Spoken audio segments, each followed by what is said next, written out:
মার্কিন president Donald ট্রাম্পের ঘোষিত 2 সপ্তাহের যুদ্ধবিরতি কার্যকর হওয়ার কয়েক ঘণ্টার মধ্যেই তা বড় ধরনের অনিশ্চয়তার মুখে পড়েছে। লেবাননে ইসরায়েল যুদ্ধ চালিয়ে যাওয়ায় এবং ভয়াবহ বিমান হামলার প্রতিবাদে ইরান আবারও হরমুজ প্রণালী দিয়ে তেলবাহী ট্যাঙ্কার চলাচল বন্ধ করে দিয়েছে।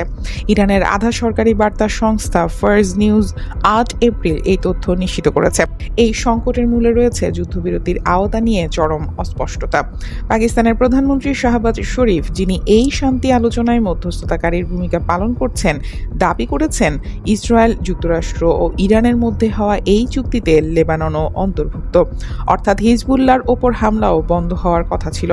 তবে ইসরায়েলি সামরিক বাহিনী IDF এই দাবি সরাসরি প্রত্যাখ্যান করেছে। তারা 8 এপ্রিল লেবাননে হিজবুল্লাহর লক্ষ্যবস্তুতে যুদ্ধ শুরুর পর থেকে সবচেয়ে বড় সমন্বিত বিমান হামলা চালিয়েছে। এতে কয়েকশো মানুষ নিহত হয়েছেন। ইসরায়েলের দাবি, তাদের এই যুদ্ধবিরতি শুধু ইরানের সঙ্গে সরাসরি সংঘাতের ক্ষেত্রে প্রযোজ্য। লেবাননের হিজবুল্লাহর বিরুদ্ধে লড়াই জারি থাকবে। লেবাননে এই ব্যাপক হামলার ঘটনায় ইরান ক্ষুব্ধ প্রতিক্রিয়া জানিয়েছে। ফার্স নিউজের প্রতিবেদনে বলা হয়েছে, যুদ্ধবিরতি শুরু হওয়ার পর সকালে মাত্র 2টি তেলবাহী ট্যাঙ্কারকে হরমুজ প্রণালী অতিক্রম করার অনুমতি দেওয়া হয়েছিল।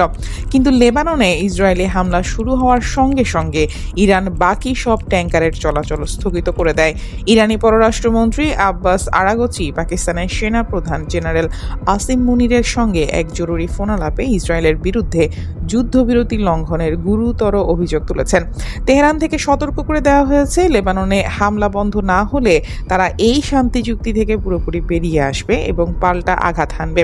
বর্তমানে তেহরান পুরো পরিস্থিতি পর্যালোচনা করছে এবং ইসরায়েলি আগ্রাসন অব্যাহত থাকলে তারা আনুষ্ঠানিকভাবে চুক্তিটি বাতিলের ঘোষণা দিতে পারে বলে জানা যাচ্ছে। এদিকে এই পরিস্থিতি আরও অনিশ্চিত করে তুলেছেন মার্কিন প্রেসিডেন্ট ডোনাল্ড ট্রাম্প। যুক্তরাষ্ট্র ইরানের মধ্যে হওয়া 2 সপ্তাহের যুদ্ধবিরতির আওতায় লেবানন নেই বলে জানিয়েছেন তিনি। লেবাননে ইসরায়েলের ভয়াবহ বিমান হামলার পর PBSকে দেওয়া এক সাক্ষাৎকারে ট্রাম্প হিজবুল্লাহর বিরুদ্ধে ইসরায়েলের এই লড়াইকে একটি আলাদা সংঘর্ষ হিসেবে অভিহিত করেন। তিনি বলেন, লেবানন পরিস্থিতিও এক সময় দেখে নেওয়া হবে, সব ঠিক হয়ে যাবে। ইসরায়েলি সামরিক বাহিনীর পক্ষ থেকে জানানো হয়েছে, 8 এপ্রিল মাত্র 10 মিনিটের ব্যবধানে বৈরুত, বেকা উপত্যকা এবং দক্ষিণ লেবাননের 100টিরও বেশি স্থানে সমন্বিত বিমান হামলা চালানো হয়েছে।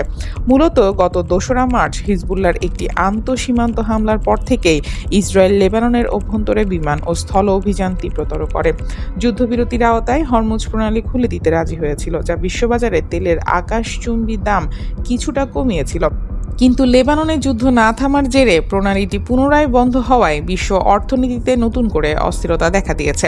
বর্তমানে কয়েক হাজার তেলবাহী ও গ্যাসবাহী ট্যাঙ্কার ভারত মহাসাগরে আটকা পড়ে আছে। সব মিলিয়ে মধ্যপ্রাচ্যের পরিস্থিতি আবারও চরম অনিশ্চয়তার দিকে যাচ্ছে।